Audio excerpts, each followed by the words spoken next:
Hello dear students, स्वागत है आप सभी का माइंड पावर कोचिंग क्लासेस में। कॉम्पिटिटिव मैथ एलसीएम और एचसीएफ एक्सरसाइज में आज हम बात करने वाले हैं कुछ इंपॉर्टेंट क्वेश्चन को लेकर विद इंटरेस्टिंग ट्रिक्स।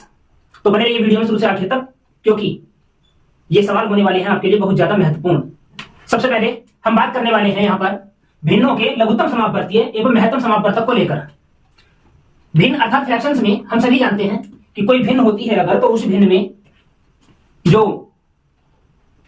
लाइन होती है, लाइन से ऊपर अंश होते हैं और लाइन से नीचे हर होते हैं।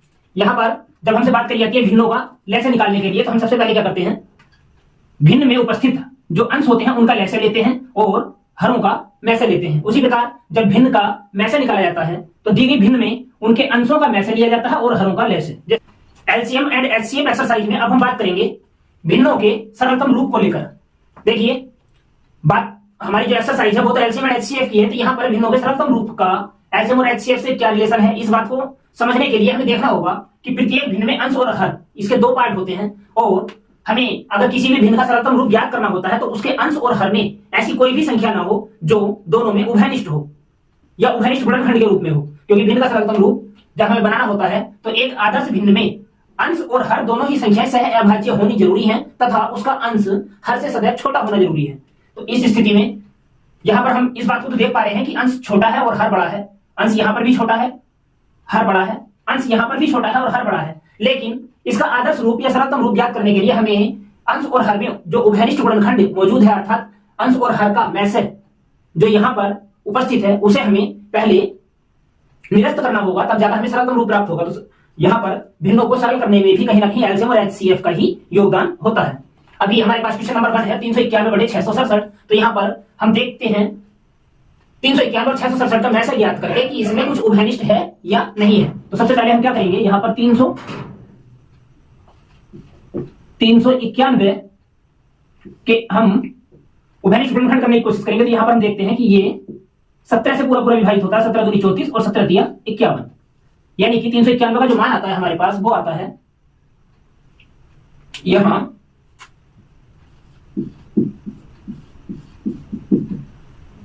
17 गुना 23। अब बात करते हैं हर को लेकर। तो हर में हमारे पास है यहां पर 667। इस 667 को हम काटते हैं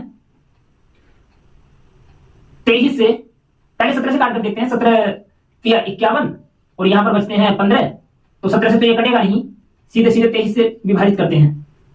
23 दूनी 46 और यहां पर बचता है 20, 23 निमा 207। तो यहां पर हम देख पाए कि अंश 391 के जो अभाज्य गुणनखंड बनते हैं वो बनते हैं 17 गुना 23 और 667 के जो अभाज्य गुणनखंड बनते हैं वो बनते हैं 23 गुना 29। अब जैसा कि मैंने अभी अभी यहां पर जिक्र किया है कि भिन्नों को सरल करने के लिए उसमें उपस्थित अंश और हर के जो उभयनिष्ठ गुणनखंड है उन्हें निरस्त करना आवश्यक होता है। तो यहां पर हम देख पा रहे हैं कि अंश में भी 23 उपस्थित है और हर में भी 23 उपस्थित है। तो यहां पर 23 को 23 से निरस्त करने के बाद में जो भिन्न का सरलतम रूप आता है वो आता है 17/29 और यही हमारा आंसर होगा। ओके, बात करते हैं क्वेश्चन नंबर 2 को लेकर।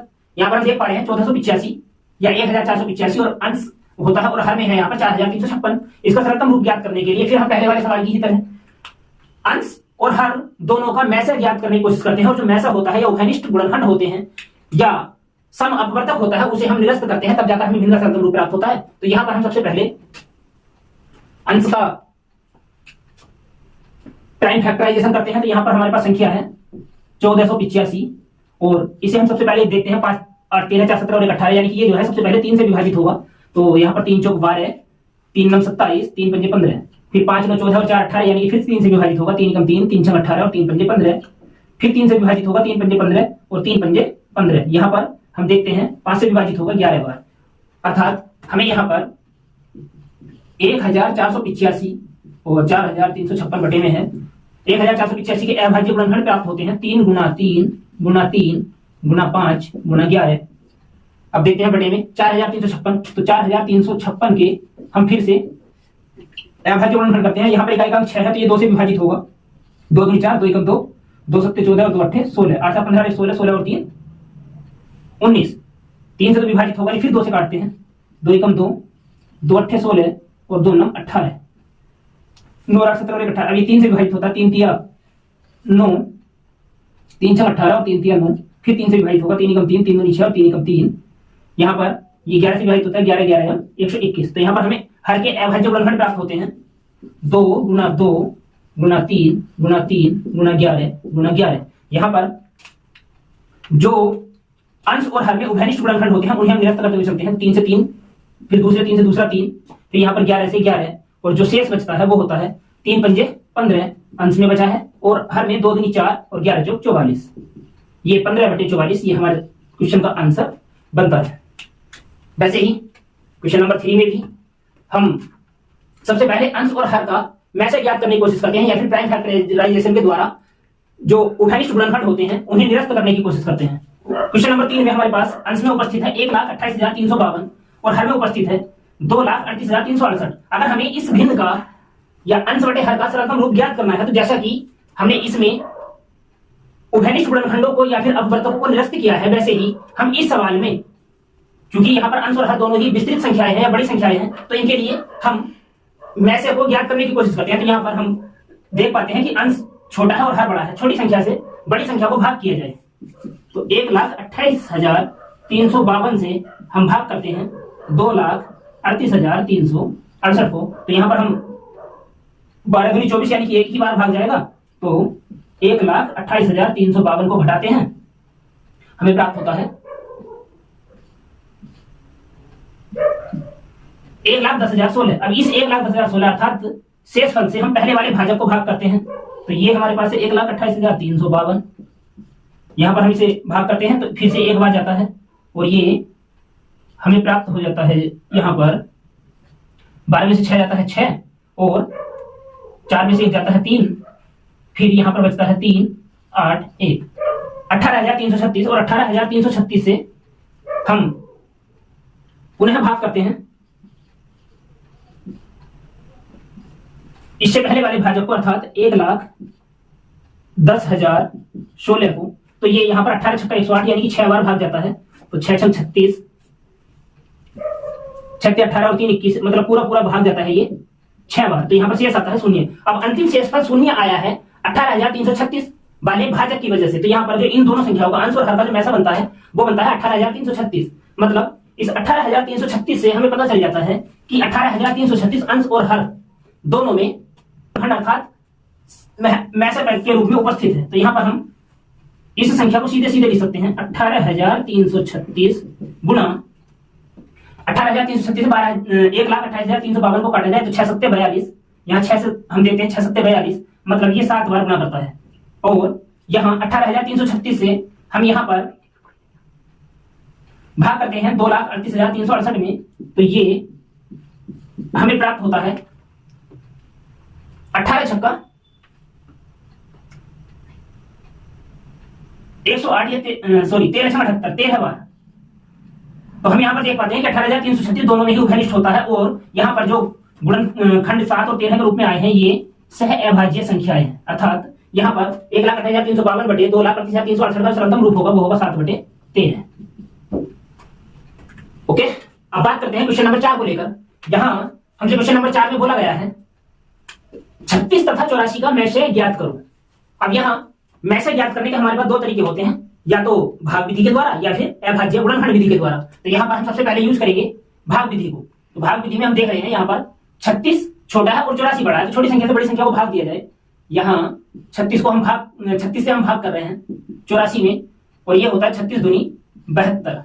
यहां से हमें बचता है 12 शेष, और इस 12 शेष से हम पहले वाले भाजक को अर्थात 36 को फिर से भाग करते हैं, तो 12 से 36 में भाग जाता है 3 बार, और शेष आता है 0।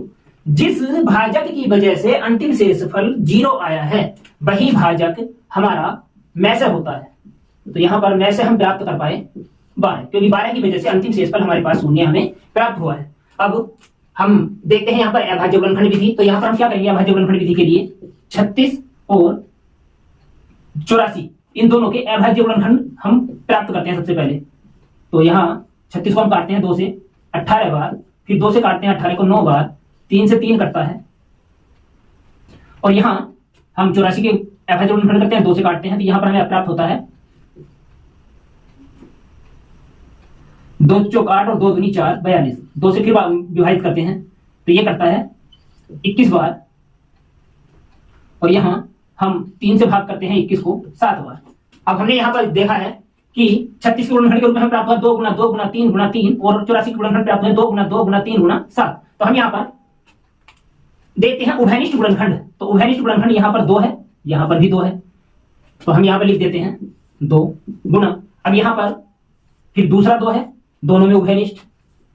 फिर हम देखते हैं यहाँ दोनों ही खंडों में 3 उभयनिष्ठ है, तो इस प्रकार भी हमें प्राप्त होता है 2 दूनी 4 तिया 12। अर्थात हम चाहे अभाज्य गुणनखंड विधि का यूज करें चाहे भाग विधि का यूज करें, में से 3684 के लिए हमें प्राप्त होता है 12। ओके, अब चलते हैं क्वेश्चन नंबर 5। यहां पर हमसे कहा गया है 204, 1190 और 1445 का में से ज्ञात करें। तो यहां पर हमारे पास 3 संख्याएं हैं, या तो हम इन तीनों संख्याओं के अभाज्य गुणनखंड अलग अलग ज्ञात करके उभयनिष्ठ गुणनखंडों को में से के रूप में लेते हैं, या फिर इसमें हम छोटी और बड़ी संख्याओं को यहां भाग विधि से सोल्व करते हैं। तो यहां हमारे पास हम देख पा रहे हैं 204 सबसे छोटी संख्या है, फिर इससे बड़ी संख्या 1190 और फिर उससे बड़ी संख्या 1445। तो यहां हम सबसे पहले सबसे छोटी संख्या को लेते हैं 204 और 204 से बड़ी संख्या है 1190। तो यहां 1190 को हम भाग करते हैं 204 से, तो यहां भाग जाता है 5 बार। 204 पंजे होता है हमारे पास 1020। अब यहां घटाते हैं हम, तो हमें बचता है 170। 170 जो शेष होता है उससे हम पहले वाले भाजक को यानी कि 204 को भाग करते हैं, तो 170 से भाग जाता है 204 में एक बार। हमें यहां से प्राप्त होता है 34। अब इस 34 से भाग करते हैं हम 170 में, तो 34 पंजे 170, 5 बार भाग जाता है और अंतिम शेषफल आता है 0। तो जैसा कि अभी नियम मैंने बताया है, अंतिम शेषफल 0 जिस संख्या से आ जाए वो उन दोनों संख्याओं का मैसे बनता है। तो यहाँ पर 204 और 1190 इन दोनों के लिए जो मैसे बनता है वो बनता है 34। अब इस 34 से हम भाग करते हैं 1445 में,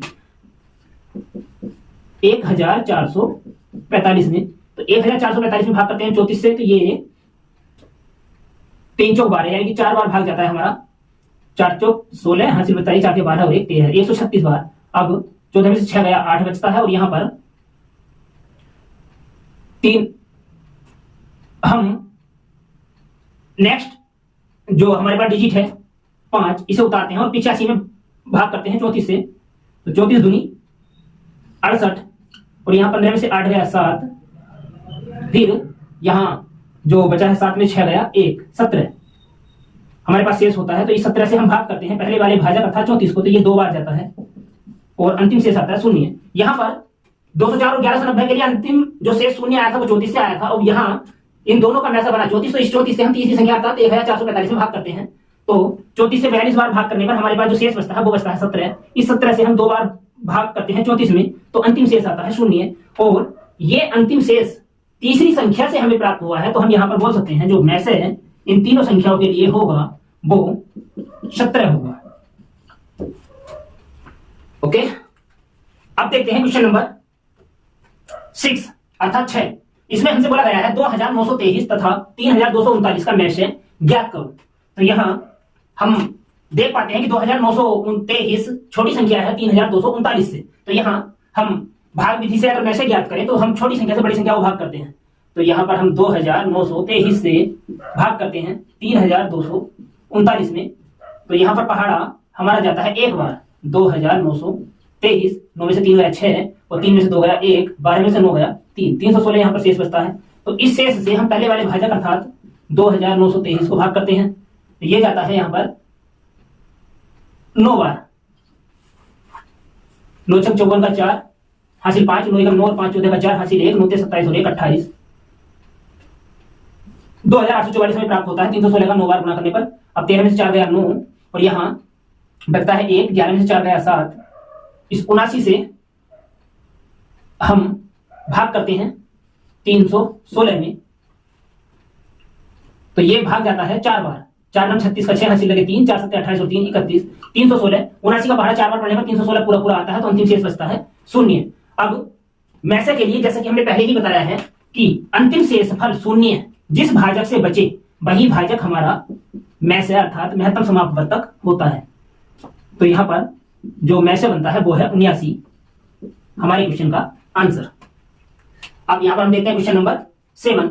इस क्वेश्चन नंबर 7 में हमारे पास दो संख्या है 2324 तथा 8148 और हमें ज्ञात करना है इन दोनों का मैसे। तो मैसे ज्ञात करने के लिए चूंकि संख्याएं दो हैं, एक छोटी दूसरी बड़ी, तो हम यहाँ पर फिर से भाग विधि को यूज कर सकते हैं, या फिर चाहे तो एक सवाल में भाग विधि से किया, दूसरे सवाल गुणनफल विधि से भी कर सकते हैं। तो यहाँ पर हम क्या करेंगे, सबसे पहले 2324 और 8148 इनके हम अभाज्य गुणनखंड ज्ञात करते हैं। सबसे पहले आता है 2324, इसके अभाज्य गुणनखंड बनाते हैं। 2 एकम 2, 2 एकम 2, 2 12, 2 दूनी 4, 2 पंजे 10, 2 अट्ठे 16, 2 एकम 2। अब ये 581 विभाजित होता है 7 से, 7 अट्ठे 56 बचता है 2, 7 3 21 और 83 अभाज्य संख्या है। इसी प्रकार 8148, जब हम 8148 के अभाज्य गुणनफल करते हैं तो सबसे पहले काटते हैं 2 से, हमें प्राप्त होता है 4074, फिर 2 से काटते हैं 2037, 3 से काटते हैं तो 3 छंग 18 बचा 2, 3 नम 27, सॉरी 3 सत्ते 21 बचा 2, 3 नम 27। अब यहाँ पर 7 से काटते हैं तो 7 नम 63 बचता है 4, 7 सत्ते 49 और ये अंत में हमें 97 अभाज्य संख्या के रूप में प्राप्त होता है। तो हम यहाँ पर देखते हैं 2324 के अभाज्य गुणनखंड जो हमें प्राप्त हुए हैं वो हैं 2 गुणा 2 गुणा 7 गुणा 83। उसी प्रकार 8148 के अभाज्य गुणनखंड हमें प्राप्त हुए हैं 2 गुणा 2 गुणा 3 गुणा 7 गुणा 97। यहां जब हम मैसे की बात करते हैं तो मैसे हमें उभयनिष्ठ गुणनखंड जो दोनों संख्याओं के होते हैं वो हमें मैसा बनाने में मदद करते हैं। तो यहां पर देखते हैं हम कि उभयनिष्ठ गुणनखंड पहले आ जाता है 2, फिर दूसरा उभयनिष्ठ गुणनखंड बनता है 2 और यहां तीसरा उभयनिष्ठ गुणनखंड बनता है 7। नीचे 3 है तो ऊपर 3 नहीं है, ऊपर 83 है तो नीचे 83 नहीं है। तो हमारे पास यहाँ पर जो मैसे हमें प्राप्त हुआ 2 दूनी 4 सत्ते 28 प्राप्त होता है। अगर हम किसी भाग विधि से भी करते तब भी हमें 28 ही प्राप्त होगा, जैसे कि क्वेश्चन नंबर 6 को हमने भाग विधि से किया है और यहाँ पर क्वेश्चन नंबर 7 को हमने अभाज्य गुणनखंड विधि के द्वारा सोल्व किया है। विधि भी दोनों सीखने मिली है और सवाल भी दोनों सरल हुए हैं। ओके, अब क्वेश्चन नंबर 8 को हम देखते हैं। हमें क्वेश्चन में बोला गया है 280, 455 तथा 735 का मैसे कितना होगा। तो मैसे याद करने के लिए बार बार बोल रहा हूं, चाहे तो अभाज्य गुणनखंड विधि का यूज करो, चाहे भाग विधि का। तो यहाँ पर सवाल को आसानी से करने के लिए हम भाग विधि में देखते हैं। सबसे छोटी संख्या यहाँ पर हमारे पास है 280 और 280 से बड़ी संख्या है 455। तो हम 280 से सबसे पहले भाग करते हैं 455 में। 280 से भाग करते हैं 455 में तो एक बार जाता है 280 कम 280, यहां से हमें प्राप्त होता है 175। अब इस 175 से हम भाग करते हैं पहले भाजक अर्थात 280 में, तो ये फिर से एक बार जाता है और हमें यहां पर शेष बचता है 105। अब हम 105 से भाग करते हैं 175 में, फिर एक बार जाता है और हमें यहां से प्राप्त होता है 70। इस 70 से भाग करते हैं हम 105 में, तो ये भी एक बार जाता है और हमें यहां से प्राप्त होता है 35।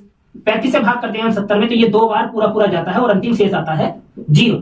तो अंतिम शेष 0 जिस संख्या से आया है यहाँ पर 280 और 455 के लिए 35 हमारे पास जो है मैसा होता है। लेकिन हमारे पास तीसरी संख्या 735 भी है, तो यहाँ 735 को हम इन दोनों संख्याओं के मैसे अर्थात 35 से भाग करते हैं। अब 35 से भाग करते हैं हम 735 में, तो 35 दूनी 70 और यहां से हमें बचता है 3। अंतिम अंक उतारते हैं 5, तो 35 ही कम 35, मतलब 35 से अगर हमने 735 में भाग किया तो ये 21 बार पूरा विभाजित होता है और अंतिम शेष पर यहां पर भी 0 आता है।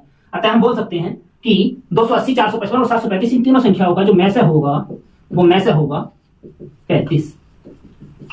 ओके, अब यहां पर क्वेश्चन नंबर 9 को देखते हैं। क्वेश्चन नंबर 9 में हमसे बोला गया है सह अभाज्य युग्मों को पहचानो। तो सह अभाज्य संख्याओं के बारे में जैसा कि हम पहले भी कई बार यहां पर चर्चा कर चुके हैं। सह अभाज्य संख्याएं वो संख्याएं होती हैं जिन संख्याओं का कोई भी उभयनिष्ठ गुणनखंड नहीं होता, अर्थात कोई भी प्राइम फैक्टर जो होता है वो कॉमन नहीं होता। यहाँ पर सह अभाज्य संख्याओं का में से एक होता है, ये हमारी जानकारी के लिए बात होती है। तो यहाँ पर हम देखते हैं कि जिन संख्याओं का या फिर जिन युग्मों का में से एक हो जाए या फिर प्राइम फैक्टराइजेशन में जो उभयनिष्ठ जो कॉमन फैक्टर होगा वो एक होना चाहिए। तो यहाँ पर हम 21 और 35 को देखते हैं। तो 21 7 से विभाजित होता है 3 बार और 35 7 से विभाजित होता है 5 बार। तो यहाँ 7 इनका मैसा बनता है।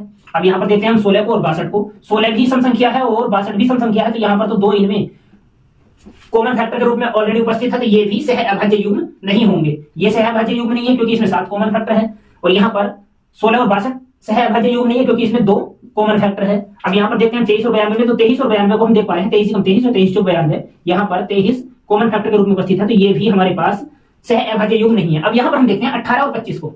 18 और 25 में हम देख पा रहे हैं कि ये जो 18 और 25 वाली संख्याएं हैं, 18 के हम सह अभाज्य गुणनखंड करते हैं तो ये बनता है 2 गुना 3 गुना 3 और गुना 1, क्योंकि 1 तो सभी का गुणनखंड होता है, यहाँ पर हम 25 का गुणनखंड करते हैं तो ये बनता है 5 गुना 5 गुना 1।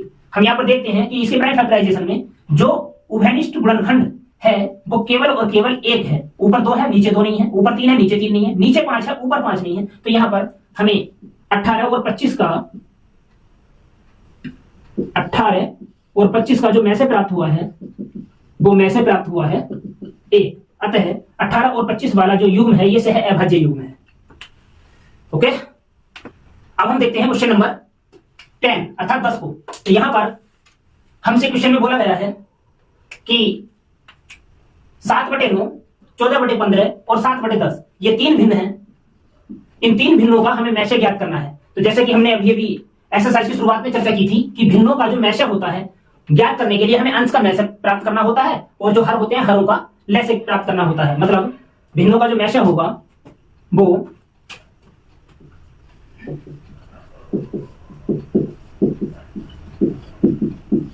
बराबर होता है अंशों का मैशे और बटे में आता है हरों का लैसे।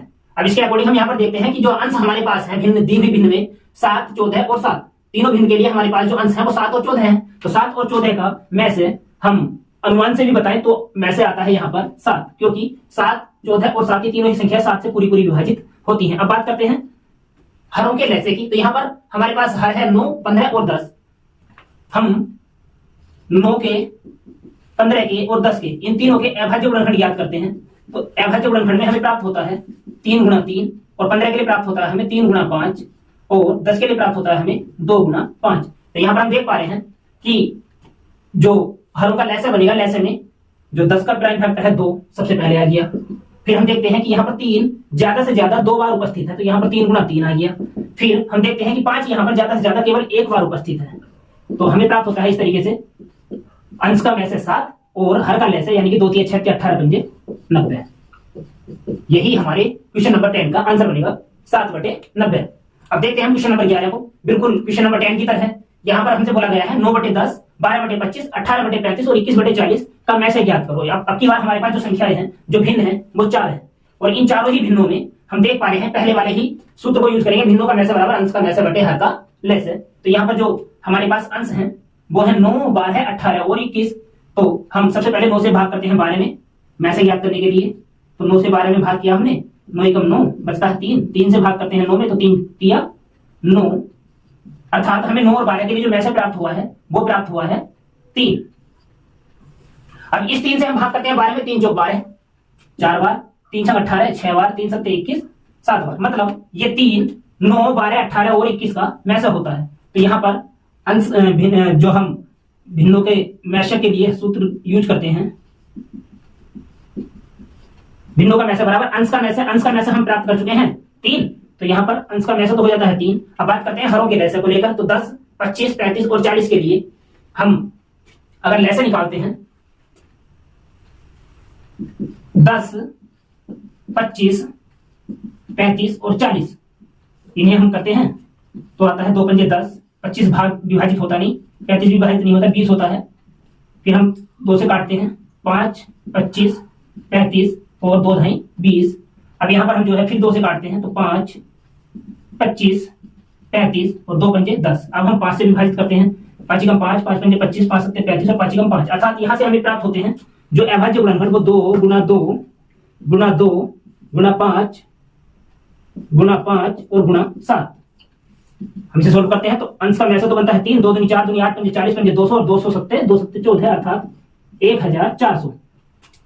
अर्थात 9/10, 12/25, 18/35 और 21/40 का जो मैशे हमें प्राप्त हुआ वो हुआ 3/1400, और ये 3/1400 हमारे क्वेश्चन का बनता है आंसर। ओके, अब देखते हैं क्वेश्चन नंबर 12 अर्थात 12 को। यहां पर हमें बोला गया है 1.75, 5.6 तथा 7 इन तीनों संख्याओं का मैसे क्या होगा। देखिए अब तक हमने साधारण संख्याओं को या फिर भिन्नों को सरल किया है लेसे पे और मैसे पे के लिए, लेकिन इस क्वेश्चन में हमसे दशमलव की संख्याओं का मैसे ज्ञात करने के लिए बोला गया है। अब अगर हम करना जानते हैं तो दशमलव का मैसे भी ज्ञात कर सकते हैं, लेकिन हमने अभी अभी भिन्नों के मैसे को सीखा है, तो हम यहां पर क्या करेंगे, इस दशमलव वाली संख्याओं को भिन्नों में कन्वर्ट करके सरल करने की कोशिश करेंगे। तो यहाँ पर 1.75 है, दशमलव के अंक है 2, तो इसे हम सीधे सीधे लिख सकते हैं 175/100। फिर दूसरी संख्या हमारे पास बनती है 5.6, तो इसे हम लिख सकते हैं क्योंकि यहाँ पर दशमलव का एक अंक है, तो यहाँ पर हम लिख सकते हैं 56/10। और तीसरी संख्या है 7, तो हम 7 के बटे में 1 ले सकते हैं। हमें यहाँ पर 3 भिन्न प्राप्त होगी, 175/100, 56/10 और 7/1। और हमें इनका ज्ञात करना है मैसे।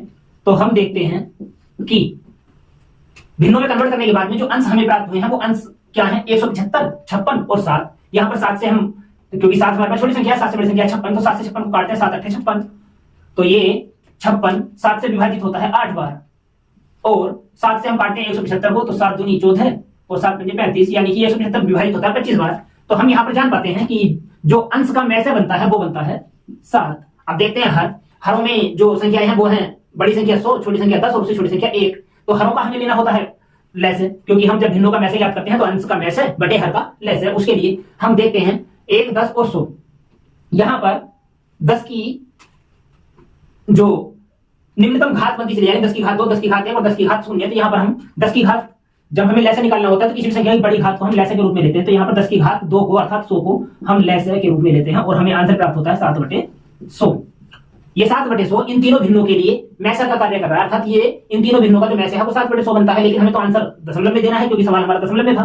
तो हम 7/100 में देखते हैं कि जो हर है, हर के जो शून्यांक है वो 2 हैं, तो हम 7/100 में दशमलव के 2 स्थानों को वरीयता देते हैं, तो ये बन जाता है हमारे पास 0.07। अर्थात हम सीधे सीधे बोल सकते हैं 1.75, 5.6 और 7 का जो मैसे होगा वो 0.07, क्योंकि 100 से हम 7 को भाग करते हैं, दशमलव लगाएंगे 0 बढ़ाएंगे, बाहर नहीं जाता, फिर 0 लगाएंगे, फिर 0 बढ़ाएंगे तो हो जाता है 700, 170, 700, और यहां पर हमें आंसर प्राप्त होता है 0.07। ओके, इसी प्रकार क्वेश्चन नंबर 13 अर्थात 13 को हम देखते हैं 1.08, 0.36 तथा 0.9 का मैसे ज्ञात करो। तो यहां पर मैसे ज्ञात करने के लिए हम फिर से पहले क्वेश्चन नंबर 12 की तरह अगर हम करना जानते हैं तो हम दशमलव का भी मैसे निकाल सकते हैं, लेकिन यहां पर हम सीधे सीधे इन्हें आसानी से सरल करने के लिए हम भिन्नों में कन्वर्ट करते हैं। तो यहां पर हमें प्राप्त होता है 108 और दशमलव के अंक थे 2, तो यहां पर हम लेते हैं 100, कोमा ये है 0.36, तो यहां पर दशमलव के फिर से 2 अंक हैं, तो यहां पर हम लेते हैं 36/100, और हमारे पास तीसरी संख्या 0.9, तो इसके लिए हम लेते हैं दशमलव का एक अंक है, तो हम लेते हैं 9/10। हमें 3 भिन्न प्राप्त होती है, 108/100, 36/100 और 9/10। अब इनका मैसे निकालने के लिए हमारे पास सूत्र होता है भिन्नों का मैसे बराबर भिन्नों के अंशों का मैसे और हरों का लेसे। तो अंश का मैसे ज्ञात करने के लिए हम देखते हैं कि इसमें सबसे छोटी संख्या 9 है, 9 से बड़ी संख्या 36 है, 9 से 36 को काटते हैं तो ये करता है 4 बार। अब इस 9 और 36 का जो मैसे है वो तो 9 बन गया, तो अब इस 9 से ही हम काटते हैं 108 को, तो ये करता है 12 बार, अर्थात 9, 36 और 108 इन तीनों का जो मैसे बनता है वो बनता है 9। अब देखते हैं हरों को, तो हरों में 10 की जो घटती हुई घातें हैं तो 10 की घात 2 यानी कि 100 और 10 की घात 1 यानी कि 10। तो जब हम हरों का लेंगे लेसे, तो लेसे में हम बड़ी घात को लेसे के रूप में लेते हैं, तो यहाँ पर 10 की घात 2 अर्थात 100 जो है हमारा हर का लेसे बन के आता है, अर्थात हमें जो आंसर प्राप्त हुआ है वो हुआ है 9/100। अब चूंकि सवाल हमारा दशमलव में है तो हमें आंसर भी दशमलव में चाहिए, तो दशमलव में आंसर के लिए हम क्या करेंगे, 100 से 9 को भाग करेंगे, तो यहाँ पर आता है दशमलव लगा के 0 बढ़ाते हैं 90/100, बाहर नहीं जाने पर 0 लगाते हैं, फिर होता है 900/100 यानी 100 आंसर हमें प्राप्त होता है 0.09। ओके, अब हम यहां पर देखते हैं क्वेश्चन नंबर 14 अर्थात 14 को। तो यहां पर क्वेश्चन नंबर 13 और 12 की तरह यहां पर हमसे कहा गया है 0.54, 1.8 तथा 7.2 का मैसे ज्ञात करो। तो मैसे ज्ञात करने का वही तरीका जो हमने 13 और 12 क्वेश्चन में यूज किया है। सबसे पहले हम इनके भिन्न में इन्हें जो है कन्वर्ट करते हैं। तो सर ये होता है हमारे पास 0.54 के लिए यहां पर दशमलव के 2 अंक है, तो ये बनता है 54/100। फिर 1.8 है, यहाँ पर दशमलव का 1 अंक है, तो ये बनता है 18/10। और फिर तीसरा हमारे पास होता है 7.2, तो इसका बनता है 72/10। अब हमें इनका मैसे ज्ञात करना है, तो मैसे के लिए अब हमारे पास चूंकि भिन्न है तो भिन्न का मैसे जब हम निकालते हैं तो होता है अंश का मैसे और हर का लेसे। तो अंश का मैसे हम देखते हैं यहाँ पर छोटा जो अंश है वो है 18 और उससे बड़ा जो अंश है वो है 54। तो 18 से हम 54 को भाग करते हैं, ये करता है 3 बार। फिर 18 और 54 का जो मैसे बना वो तो 18 बना। अब इस 18 से ही हम 72 को भाग करते हैं, तो 72 18 से करता है 4 बार। तो यहाँ पर हमें पता चल जाता है कि जो अंशों का मैशा बनता है, अंश का मैशा तो बनता है 18। अब हम देखते हैं हरों को, तो हरों में 10 की घात 2, 10 की घात 1 और 10 की घात 1 के रूप में यहाँ पर हमें जो है उपस्थित है। तो हम लैसे के लिए बड़ी घात को लैसे के रूप में लेते हैं, तो यहाँ पर 18/100 हमारा आंसर बनता है। लेकिन सवाल जो हमारा था वो दशमलव में था, तो हमें आंसर भी दशमलव में चाहिए। जब हम 18 को 100 से भाग करते हैं तो हमें जो आंसर प्राप्त होता है, एक्यूरेट आंसर वो होता है 0.18, अर्थात 0.54, 1.8 और 7.2 का जो मैच हुआ वो हुआ 0.18। ओके, अब इसी प्रकार हम देखते हैं क्वेश्चन नंबर 15। हमसे बोला गया है ये आधार लेकर विभिन्न घातांकीय गुणनखंड लिए गए हैं, जैसे 2 की घात 3 गुणा 3 की घात 2, 5 की घात 3 गुणा 7 की घात 2। फिर इसी प्रकार यहाँ पर 2 की, 5 की, 3 की और 7 की विभिन्न घातों को गुणनखंड के रूप में लिया गया है। जब हम घातांकीय संख्याओं का लैसा या मैसे ज्ञात करते हैं तो विभिन्न घातांकीय संख्याओं में मैसा बनता है छोटी घात वाली संख्याओं के गुणनखंड से और लैसे बनता है बड़ी घात वाली संख्याओं के गुणनखंड से। तो यहाँ पर चूंकि हमसे जो है मैसे की बात की गई है, तो एक ही लाइन में इसका आंसर आता है। सबसे पहले हमारे पास जो संख्याएं हैं उन्हें हम देखते हैं, 2 गुणा 3 गुणा 5 गुणा 7। यहां तीनों ब्रैकेट में हम देखते हैं कि 2 की सबसे छोटी घात क्या है। यहाँ पर 2 की घात 3 है, यहाँ पर 2 की घात 2 है और यहाँ पर 2 की घात 1 है। तो हम 2 की घात को लेते हैं 1, क्योंकि जहां पर कोई घात नहीं होती वहां पर घात होती है 1। अब 2 के बाद देखते हैं 3 को, 3 की घात 2 है, 3 की घात 1 है और 3 की घात 4 है। तो छोटी घात जो बनती है वो बनती है 3 की घात 1। अब देखते हैं 5 को, 5 की घात 3 है पहली ब्रैकेट में, 5 की घात 2 है दूसरी ब्रैकेट में, 5 की घात 4 है तीसरी ब्रैकेट में। तो यहाँ पर छोटी घात बनती है 5 की घात 2। अब देखते हैं 7 को, 7 की घात 2 पहली ब्रैकेट में, 7 की घात 1 दूसरी ब्रैकेट में, किंतु तीसरी ब्रैकेट में 7 की घात है ही नहीं, तो यहाँ पर 7 की घात मानी जाएगी 0। तो हम यहाँ पर 7 की घात 0 को मैसे के रूप में लेते हैं। इससे हमें आंसर प्राप्त हो जाता है 2 गुणा 3 गुणा 5 पंजे 25 और गुणा 7 की घात 0। जब किसी की घात 0 हो जाती है तो उसका मान हो जाता है 1। तो यहाँ पर 3 दूनी 6 और 25 छक्का 150, ये हमारा आंसर हमें प्राप्त होता है। ओके, अब देखते हैं क्वेश्चन नंबर 16। दो संख्याओं का अनुपात हमें दिया हुआ है 15:11। ये 15:11 और मैसे दिया हुआ है हमें 13। तब वह संख्याएं कौन कौन सी होंगी? देखिए अभी हम जो है भिन्नों को सरल करने वाली बात कर रहे थे क्वेश्चन नंबर 1, क्वेश्चन नंबर 2 और क्वेश्चन नंबर 3 में। तो हमने देखा था कि जब हम भिन्नों को सरल करते हैं तो उनमें जो कॉमन फैक्टर अर्थात उभयनिष्ठ गुणनखंड होता है अर्थात मैशा होता है, उस मैशा को हम निरस्त कर देते हैं। अब निरस्त करने के बाद में जब हम सरल भिन्न हमें प्राप्त होती है तो वो सरल भिन्न जो होती है उसमें अंश और हर एक दूसरे की सह अभाज्य संख्याएं होती हैं। तो हम यहाँ पर देखते हैं कि अंश बटे हर हो या अनुपात हो, बात एक ही है। यहाँ पर जो हमें अनुपात दिया हुआ है 15:11 दिया हुआ है, 15 और 11 दोनों सह अभाज्य संख्याएं हैं।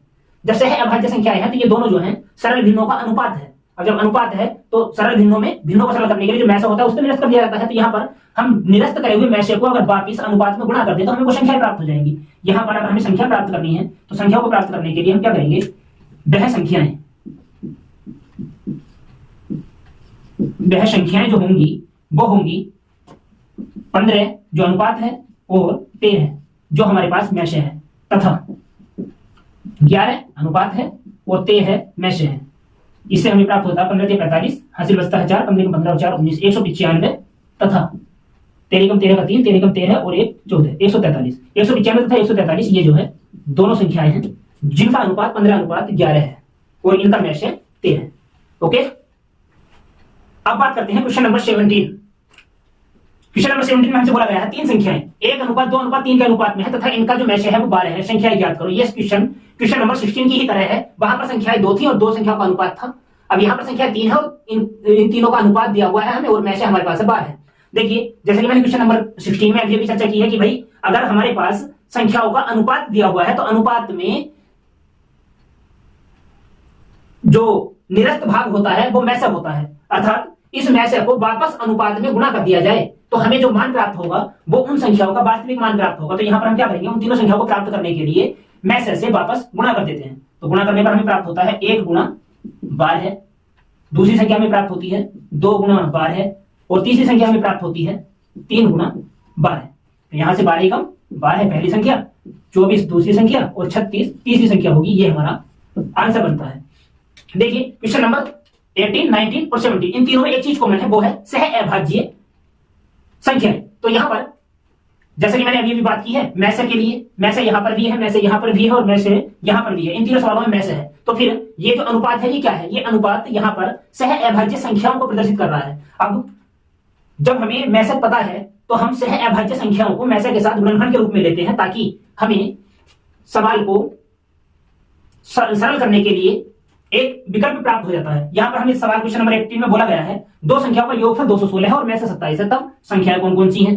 अब अगर में से 27 है तो इस में से में सह अभाज्य संख्याओं की कुछ तो गुणा हुई होगी ताकि हमें जो है दो संख्याएं प्राप्त हो जिनका योगफल 216 हो। सपोज कीजिए कि हमारे पास पहली संख्या है 27a और दूसरी संख्या है हमारे पास 27b, जहां a और b जो है ये सह अभाज्य हैं। अगर ये सह अभाज्य हैं तो यहां से हम क्या करेंगे, इन दोनों को जोड़ते हैं। जोड़ने पर हमें प्राप्त होता है 27a प्लस b।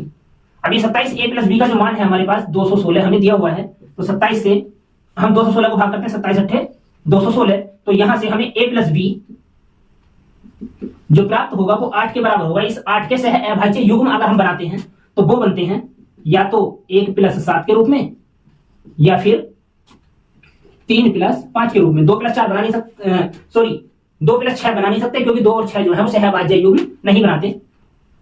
अब यहां पर अगर हम 27 और 27b की बात करते हैं तो या तो 27 कम 27 और 27 सत्ते 189 हमारे पास आंसर होता है इन दोनों के लिए, या फिर 27 81 और 27 पंजे 135 ये हमारे पास आंसर होता है। तो विकल्प के अनुसार हमारा जो आंसर होगा वो 27,189 होगा। ओके, अब देखते हैं क्वेश्चन नंबर 19। दो अंकों वाली दो संख्याओं का गुणनफल यहां पर दिया हुआ है और में से हमारे पास 13 है। तो क्वेश्चन नंबर 18 की ही तरह हम इसमें क्या करेंगे, पहली संख्या को मान लिया हमने 13a और दूसरी संख्या है हमारे पास 13b और इन दोनों का जो गुणनफल हमें दिया हुआ है वो दिया हुआ है 2028। तो यहां पर अगर हम 13 को लेते हैं कॉमन तो 13 गुणा 13 169 बनता है।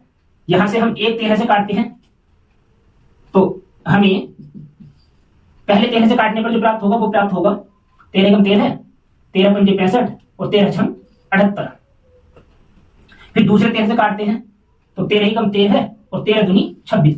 हमें यहाँ पर a गुणा b का जो मान प्राप्त हुआ है वो प्राप्त हुआ 12, किंतु a और b जो है ये सह अभाज्य युग्म बनाते हैं। तो सह अभाज्य युग्म 12 में कहां कहां बनता है? एक तो बनता है यहां पर 3 गुणा 4 में, या फिर बनता है 1 गुणा 12 में।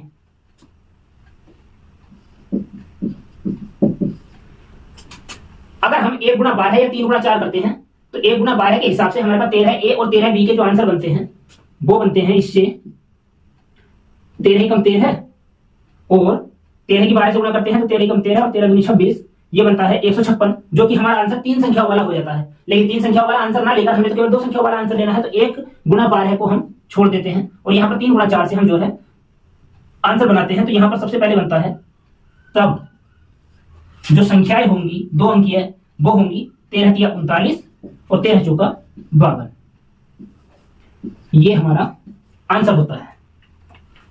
अब लास्ट में क्वेश्चन नंबर 20 अर्थात 20 को देते हैं। दो संख्याओं का अंतर 12 है और में से भी 12 है, तब संख्याएं ज्ञात करो। मतलब ये सवाल भी क्वेश्चन नंबर 19, 18 और 17 की ही तरह हमें जो है सरल अनुपात देता है। सरल अनुपात में अगर हम कॉमन फैक्टर या फिर में से को गुणा कर देते हैं तो हमें वह संख्याएं प्राप्त हो जाती हैं। तो सरल अनुपात के लिए हम क्या करेंगे, मान लेते हैं, माना हमारे पास एक संख्या है 12a और दूसरी संख्या है हमारे पास 12b, जहां a व b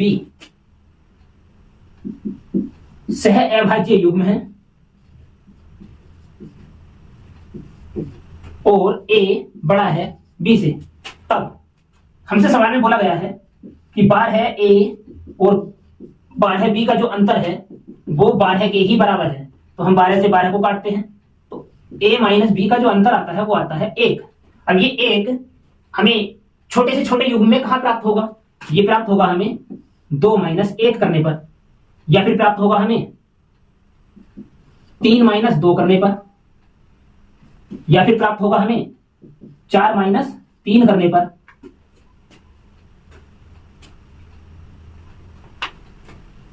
यहां हम इसी प्रकार से लगातार पूर्ववर्ती उत्तरवर्ती संख्याओं के युग्म अगर बनाते जाए तो असंख्य युग्म बनेंगे। लेकिन हम अगर इस सवाल को सोल्व कर रहे हैं तो यहां पर हमें पहले ही युग्म से आंसर मिलता है, क्योंकि हमें 2 - 1 प्राप्त हुआ है तो पहली संख्या हम कर देते हैं 12 दूनी 24। 12 ए के हिसाब से ये हमारे पास ए है और ये बी है, तो 12 ए के हिसाब से ये बनता है 12 दूनी 24 और यहां पर बनता है 12 एकम 12। तो 24, 12 है, इसका एक युग्म बन सकता है, या फिर 3 - 2 के अनुसार अगर हम करते हैं तो 3 - 2 के अनुसार युग्म बनता है 12 तिया 36 और 12 दूनी 24, या फिर हम 4 - 3 के अनुसार करते हैं तो 12 चौक 48 माइनस 12 तिया 36।